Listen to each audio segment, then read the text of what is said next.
الا من شاء اللہ، مگر جسے اللہ چاہے۔ یہ قیامت کے دن کا جو سور پھونکا جائے گا نا، یہ اس سور کا ذکر ہے کہ جو روئے عرض پہ لوگ ہیں، آسمانوں میں فرشتے آباد ہیں، سب کو موت آئے گی سوائے جس کو اللہ چاہے، اور وہ ایک شخص ہے جس کی ایکسیپشن ہے۔ وہ بخاری مسلم میں حدیث ہے، نبی علیہ السلام فرماتے ہیں ایک صحابی کا، حضرت ابوبکر صدیق کا، ایک یہودی سے جھگڑا ہوا۔ اس یہودی نے کہا کہ موسیٰ علیہ السلام کو اللہ تعالیٰ نے تمام جہانوں میں فضیلت دی۔ صحابی نے کہا کہ نبی علیہ السلام کو سارے جہانوں میں فضیلت دی۔ آپس میں جھگڑا ہوا تو صحابی نے نبی علیہ السلام کی محبت میں اس یہودی کو تھپڑ مارا۔ یہ بخاری مسلم دونوں۔ مقدمہ نبی علیہ السلام کے پاس پیش ہوا، آپ نے اپنے صحابی کو ڈانٹا اور فرمایا مجھے یونس پہ بھی فضیلت مت، اور یونس وہ ہیں کہ جن پہ اللہ تعالیٰ کی طرف سے عطاب آیا۔ پھر اتنا عطاب کہ سورہ الصافات میں ہے کہ اگر یونس اللہ سے توبہ نہ کرتے تو مچھلی کے پیٹ سے اس دن نکالے جاتے جس دن مردے اپنی قبروں سے نکالے جائیں۔ اور نبی علیہ السلام فرمایا مجھے یہ بھی نہ کہو میں یونس سے افضل ہوں، کسی دوسرے نبی کو ڈیگریڈ نہ کرو میرے مقابلے میں۔ اور پھر فرمایا کہ تم موسیٰ کی بات کر رہے ہو، قیامت والے دن سب سے پہلے اللہ تعالیٰ مجھے اٹھائے گا، لیکن میں دیکھوں گا کہ مجھ سے پہلے ہی موسیٰ علیہ السلام ہوش میں ہوں گے اور اللہ کے عرش کا پایا تھامے ہوئے ہوں گے۔ مجھے نہیں پتا کہ ان پہ قیامت کی بے ہوشی طاری نہیں ہوئی، اس بے ہوشی کے سبب جو دنیا میں اللہ کی تجلی کی وجہ سے وہ بے ہوش ہوئے، یا مجھ سے پہلے وہ زندہ کر دیے جائیں گے۔ یعنی حضرت موسیٰ علیہ السلام کو یہ جزوی فضیلت تمام پیغمبروں پہ حاصل ہے کہ سب سے پہلے ان کو قیامت والے دن اٹھایا جائے گا، یا ان پہ قیامت کی بے ہوشی طاری ہوگی کیونکہ دنیا میں وہ ایک دفعہ بے ہوشی گزار چکے ہیں اللہ تعالیٰ کی تجلی کی وجہ سے، جو سورۃ الاعراف کے اندر ہے۔ اب دیکھیں اللہ تعالیٰ فرماتا ہے جس سے اللہ چاہے گا وہ بے ہوش نہیں ہوگا۔ ثم نفخ فیہ اخری، پھر سور میں دوبارہ سے پھونکا جائے گا۔ فاذا هم قیام ینظرون، تو سب کے سب لوگ زندہ ہو جائیں گے اور یوں کھڑے ہو کے ایک دوسرے کو دیکھنا شروع کر دیں گے، انتظار کریں گے کہ اب کیا ہونا ہے۔ واشرقت الارض بنور ربها، زمین جگمگا اٹھے گی تیرے رب کے نور سے۔ یعنی اللہ تعالیٰ اس دنیا پہ آ جائے گا جیسا کہ شان کی لائق ہے۔ وَجَاءَ رَبُّكَ وَالْمَلَكُ صَفًّا صَفًّا، سورۃ الفجر میں آتا ہے نا کہ اللہ تعالیٰ اور فرشتے قطار در قطار اس دنیا پہ اتریں گے، اسی دنیا کے اوپر میدان محشر قائم ہو جائے گا۔ وَأَشْرَقَتِ الْأَرْضُ بِنُورِ رَبِّهَا، زمین جگمگا اٹھے گی تیرے رب کے نور سے۔ وَوُضِعَ الْكِتَابُ، اور نامہ اعمال کا دفتر سامنے رکھ دیا جائے گا۔ وَجِيءَ بِالنَّبِيِّينَ وَالشُّهَدَاء، اور بلایا جائے گا نبیوں کو بھی اور شہداء کو۔ شہادت علی الناس کرنے والے لوگ جو نبیوں کے بہاف پہ نبیوں کا پیغام ان کی امتوں تک پہنچاتے ہیں، ان کو کہتے ہیں شہید۔ ایک تو وہ شہید ہے جس کو آپ شہید سمجھ رہے ہوتے ہیں، جو جنگ میں مارا جائے، یہ تو بہت چھوٹا شہید ہے۔ اصل شہید وہ ہے جو اللہ کی دعوت لے کے اٹھتا ہے اور شہادت علی الناس کرتا ہے، جو بخاری مسلم میں موجود ہے۔ کیا میں نے اللہ کا پیغام تم تک پہنچا دیا؟ صحابہ نے کہا یا رسول اللہ صلی اللہ علیہ وسلم پہنچا دیا۔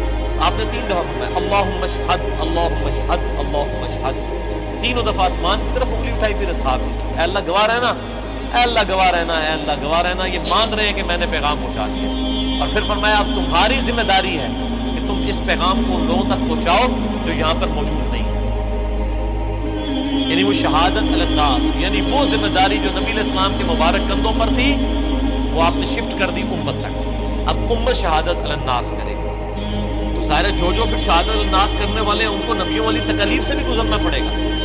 اللہ تعالیٰ پھر قیامت والے دن ان کو بدلہ دلوائے گا نا، نامہ اعمال بھی آ جائیں گے، نبی بھی، اور نبیوں کے جو خلفاء ہیں، جو نبیوں کے طریقے پر قیامت تک لوگوں کو دین کی طرف بلانے والے، شہادت علی الناس کرنے والے لوگ ہیں، وہ بھی بلا لیے جائیں گے۔ پھر کیا ہوگا؟ وَقُضِيَ بَيْنَهُم بِالْحَقِّ، پھر ان کے درمیان فیصلہ کیا جائے گا انصاف کے ساتھ۔ وَهُمْ لَا يُظْلَمُونَ، اور ان پر ظلم نہیں کیا جائے گا۔ وَوُفِّيَتْ كُلُّ نَفْسٍ مَّا عَمِلَتْ، اور ہر جان کو وہی کچھ بدلہ دیا جائے گا جو اس نے دنیا میں عمال کیا۔ ہر جان کو بدلہ مل جائے گا۔ یہ نہیں ہے کہ دنیا میں کسی نے برے عمال کیے تو اس کو بدلہ کوئی اچھا مل جائے گا، یا دنیا میں جس بیچارے نے اچھے عمال گزارے اور زندگی مفلسی کی گزاری، اوتھے بھی جا کے بیچارہ انج ہی رہے گا نا، وہاں تو پھر اللہ تعالیٰ کہ ہاں تو پھر کرنسی کوئی اور ہے نا، وہاں تو نیکیوں کی کرنسی چلے گی۔ ہر جان کو بدلہ ملے گا جو کچھ اس نے دنیا میں عمال کیا۔ وَهُوَ أَعْلَمُ بِمَا يَفْعَلُونَ، اور اللہ خوب جانتا ہے جو کچھ وہ دنیا میں کام کیا۔ اللہ کو کسی فرشتے کی، کسی نامہ اعمال کی کوئی حاجت نہیں ہے کسی کا ریکارڈ رکھنے کے لیے. ریکارڈ تو کئی ایک ریکارڈ جو ایسے نکلیں گے کہ جو اللہ کے حضور وہ نیکی شماری نہیں کی جائے گی. جو ریاکاری والی نیکیاں ہیں فرشتوں نے تو لکھی ہوگی.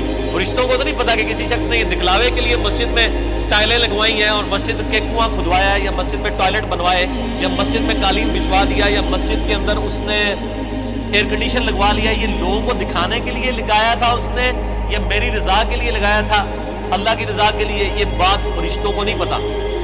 فرشتے علم غیب تو نہیں جانتے، اسی لیے ان کے نامہ اعمال میں ایسی نیکیاں نکلیں گی.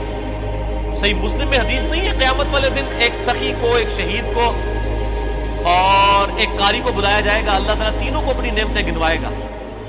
تو وہ قاری کہے گا یا اللہ میں نے تیری خاطر قرآن پڑھایا. اللہ میں کہا جھوٹ بولتا ہے، تو نے اس لیے پڑھایا کہ لوگ تجھے قاری کہیں. شہید کو بھی کہا جائے گا تو نے اس لیے جان دی کہ لوگ تجھے بہادر کہیں. اور سخی کو کہا جائے گا تو نے اس لیے اتنا مال خرچ کیا کہ لوگ تجھے کہیں بڑا ہی دیکھو کیا کار ہے، بڑا سخی ہے، اور تمہیں دنیا میں تمہارا اجر مل چکا ہے، میرے ہاں تمہارے لیے کوئی اجر نہیں ہے. فرشتوں نے تو ان کو سخی شہید تو لکھے ہی ہوا تھا نا. تو فرشتوں کا ریکارڈ تو اس پہ تو اللہ تعالیٰ نے فیصلہ نہیں کرنا. فیصلہ تو اللہ تعالیٰ نے اپنے علم کی بنیاد پہ کہ کس کے اعمال واقعی میرے لیے تھے اور کس کے نہیں. اسی لیے ریاکاری کو شرک اصغر کہا گیا. اب آخری رکوع آ رہا ہے وَسِيقَ الَّذِينَ كَفَرُوا إِلَىٰ جَهَنَّمَ زُمَرًا. قیامت والے دن دوزخیوں کو، کافروں کو، بات نہ ماننے والوں کو ہانکا جائے گا دوزخ کی طرف گروہ در گروہ. اس میں مسلمان بھی شامل ہوں گے، اس میں کافر بھی شامل ہوں گے. وہ مسلمان جو عملاً کافر تھے، صرف وہ شناختی کارڈ میں مسلمان تھے، نماز کوئی نہیں پڑھتے تھے. حَتَّى إِذَا جَاءُوهَا، جب کہ وہ دوزخ کے پاس آئیں گے، فُتِحَتْ أَبْوَابُهَا، تو دوزخ کے دروازے ان کے لیے کھولے جائیں گے. وَقَالَ لَهُمْ خَزَنَتُهَا، تو اب دوزخ کے اوپر جو داروغہ ہے، خزانچی ہے، جو سمجھ لیں وہاں کی مینجمنٹ چلا رہا ہے، حضرت مالک علیہ السلام، سورہ الزخرف میں ان کا نام بھی آیا ہے. تو دوزخ کے پورے معاملات ان کے انڈر ہیں، چیف ایگزیکٹو ہیں وہاں کے. تو جب دوشیوں کو لایا جائے گا نا دوزخ کے دروازے پہ، تو پہلے جو جنہوں کہتے ہیں پہلا مینا جڑا نا انہوں نے مارنا ہے. وہ خزانچی کیا کہے گا؟ وقال لهم خزنتها، وہ خزانچی کہے گا الم یاتکم رسل منکم، اوہ تمہارے پاس کوئی رسول نہیں آیا تھا دنیا میں؟ اوہ بدبختو دوزخ تک پہنچ گئے ہو، کیا تم ایسے لوگ ہو کہ جن کے پاس کوئی رسول نہیں آیا کہ ان کو پتہ ہی نہیں چلا؟ اصل میں تو رسول آیا ہوگا، یہ ان کو ٹونٹ کروایا جا رہا ہوگا. اور آپ قربان جائیں، اللہ نے آپ کے اوپر کتنی نعمت تمام کی اور میرے اوپر کتنی نعمت تمام کی کہ قیامت کے دن کا ڈراپ سین وہ ویڈیو پہلے ہی قرآن میں چلا کے بتا دیے کہ یہ کچھ ہونا ہے. اگر یہاں میں کسی کو یہ مستقبل کی ویڈیو دکھا دوں آپ میں سے کہ جی آپ میں سے جو فلاں شخص بیٹھا ہوا ہے جیسے ہی یہاں سے سیڑھی اتر کے روڈ کراس کرے گا ٹرک کے نیچے آگے مارا جائے گا، ویڈیو دیکھ لے اپنی، تم نکلنا ہی نہیں ہو، تسی کہنا میری قبر ہی بنا دو، میں یہ اڑتا، یہی ہوگا نا. لیکن یہ قیامت کے دن کا ڈراپ سین بتایا جا رہا ہے، لوگوں کے کان پہ جوں تک نہیں رینگتی. اور اکثر لوگوں کو تو وہ یہ چیزیں قرآن پڑھنے سے ہی دور رکھا جاتا ہے. تو اللہ تعالیٰ ماتا ہے کہ وہ خزانچی کہے گا تیرے پاس کوئی رسول نہیں آیا تمہارے پاس، منکم یتلون علیکم آیات ربکم، جو تمہارے رب کی آیات تم پر تلاوت کرتے، وینذرونکم لقاء یومکم ھذا، اور تمہیں ڈراتے آج کے دن کی ملاقات سے کہ تمہیں اپنے رب کے حضور پیش ہونا ہے. اس جو یہ ملاقات ہونے والی تھی اس کا ڈر سنانے والا کوئی پیغمبر دنیا میں نہیں آیا تھا. آپ دیکھ لیں اللہ کے حضور بزرگوں والا کوئی کنسپٹ نہیں ہے. اللہ کے حضور دائی جو ہے، امام جو ہے، وہ صرف پیغمبر ہے. یہاں تو ہونا چاہیے تھا نا کہ کوئی بزرگ نہیں آئے، کوئی فرقیاں دے بزرگ، کوئی شیخ الحدیث جنہوں نے تانوں گل دسی ہوئے. وہ سارے کے سارے ڈاکیے ہیں. اصل میں جو ریپریزنٹیٹو ہے گاڈ کا آن دا فیس آف ارتھ وہ صرف پیغمبر ہوتا ہے، باقی تو سب ڈاکیے ہیں، سب کے سب. وہ تو مڈل مین ہے. اصل میں جو پرسنالٹی ہوتی ہے وہ صرف پیغمبر ہوتا ہے. قالوا بلا، وہ کہیں گے ہاں کیوں نہیں، آیا تو تھا، ولکن حقت کلمۃ العذاب علی الکافرین، لیکن اب کیا ہو سکتا ہے جو بات نہیں دنیا میں مانتے تھے اپنے پیغمبروں کی، ان پر اللہ کا عذاب تو آ کے رہنا تھا. ہم نے دنیا میں بات نہیں مانی، ہمارا یہ انجام ہو کر ہی رہنا ہے. قیل ادخلوا ابواب جہنم خالدین فیہا، کہا جائے گا کھولو دوزخ کے دروازے، داخل کر دو ان میں، ان کو ہمیشہ کے لیے۔ فبئس مثوى المتکبرین، کیا ہی برا ٹھکانہ ہے تکبر کرنے والوں کا۔ اور تکبر کی ڈیفینیشن میں پہلے بتا چکا صحیح مسلم سے کہ تکبر یہ ہے کہ تم حق بات سے اناد کرو اور لوگوں کو حقیر سمجھو۔ اب سائملٹینیس کنٹراسٹ اہل جنت جو ہے وہ کیسے پیش ہوں گے؟ وَسِيقَ الَّذِينَ اتَّقَوْا رَبَّهُمْ إِلَى الْجَنَّةِ زُمَرًا، اہل جنت کو بھی گروہ در گروہ جنت کی طرف لے جایا جائے گا، یعنی جنتی بھی گروہوں کی شکل میں چل رہے ہوں گے۔ ظاہر ہے کہ کسی ایک دائی کی آواز پہ لبیک کسی نے کہا ہوگا، یعنی ہر زمانے میں حق کی آواز بلند کرنے والے لوگ موجود ہیں جنہوں نے اپنی عبادت نہیں کروائی، اللہ کی عبادت کروائی۔ ایک وہ لوگ آواز بلند کرنے والے ہیں جنہوں نے اپنی تجوریاں بھری، جنہوں نے اپنے نذرانے بھرے، جنہوں نے لوگوں کو اپنی ذات کی طرف لگایا، اور جب ان سے کہا گیا کہ اللہ کے ساتھ لگاؤ تو کیا جو پیچھے تو اللہ ہی ہے نا جی، اور جب کہا گیا کہ نبی علیہ السلام کے ساتھ لوگوں کو جوڑو تو انہوں نے کہا جی یہ بزرگ جو ہیں جو ہمارے امام ہم نے کھڑے کیے ان کے پیچھے نبی علیہ السلام ہی ہے۔ نبی علیہ السلام کو بھی بیک فٹ پہ کر دیا، اللہ کو بھی بیک فٹ پہ کر دیا۔ ان بزرگوں کی بات نہیں ہو رہی، واقعی جنہوں نے اللہ کی دعوت دی، شہادت علی الناس کرنے والے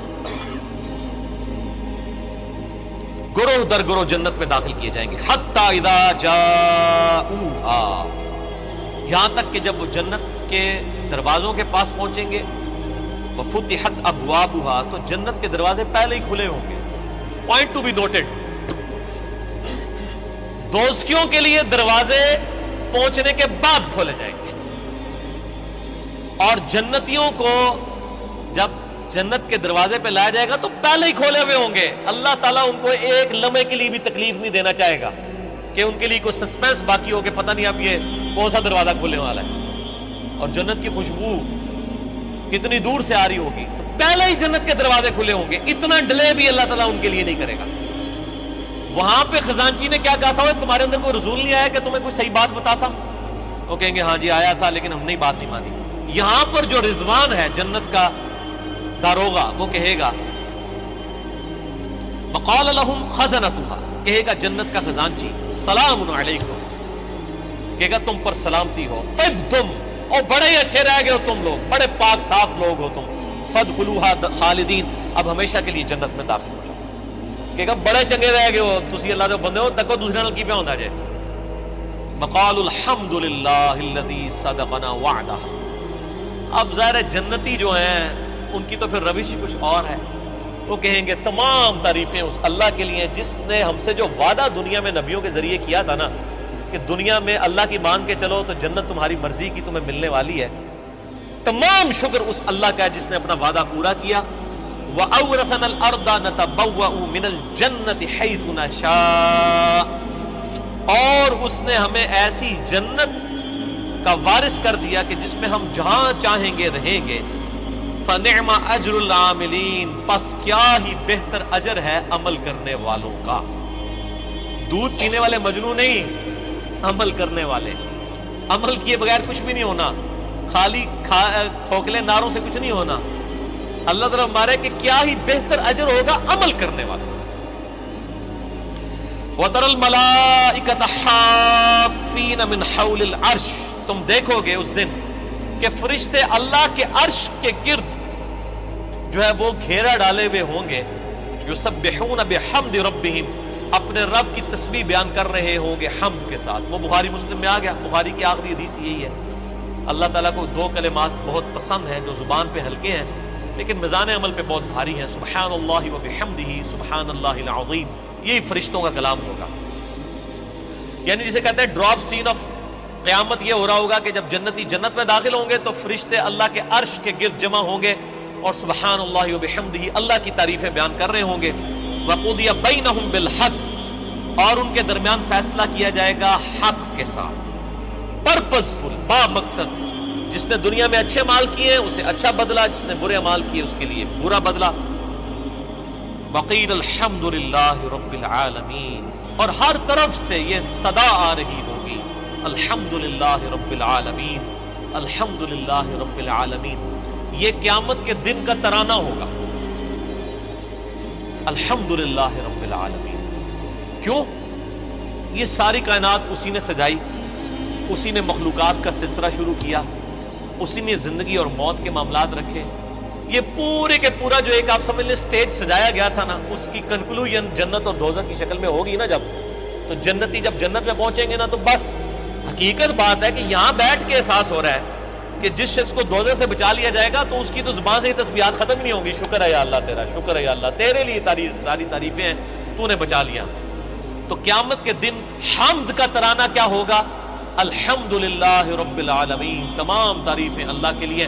ہر طرف سے یہ ندا آ رہی ہوگی، الحمدللہ رب العالمین، الحمدللہ رب العالمین، الحمدللہ رب العالمین. اور یہاں لوگوں نے وہ اپنے بزرگوں کے نعرے بنائے ہوئے ہیں، اور جی ہم تو اس طریقے سے نعرہ مارتے ہوئے جائیں گے، اسی تے ادھر کٹھے ہوانگے، اسی اینج ہوانگے. او بھائی کچھ بھی نعرے نورے نہیں ہوتے. ایک اللہ کی حکومت ہے، لمن الملک اليوم للہ الواحد القہار. آج کے دن کس کی بادشاہت ہے؟ ایک اکیلے اللہ کی، جو سب پہ چھایا ہوا ہے. اسی پہ سورہ الزمر مکمل ہوئی. اب سورۃ المؤمن انشاءاللہ اگلی کلاس میں شروع کریں گے، ہمارا ٹائم پورا ہو چکا ہے. اینڈ پہ اللہ سے دعا کرتے ہیں کہ اللہ تعالی ہمیں ان لوگوں میں شامل فرمائے کہ جو جنت میں جائیں گے اور ان کی زبانوں پر حمد کا ترانہ ہوگا، الحمدللہ رب العالمین.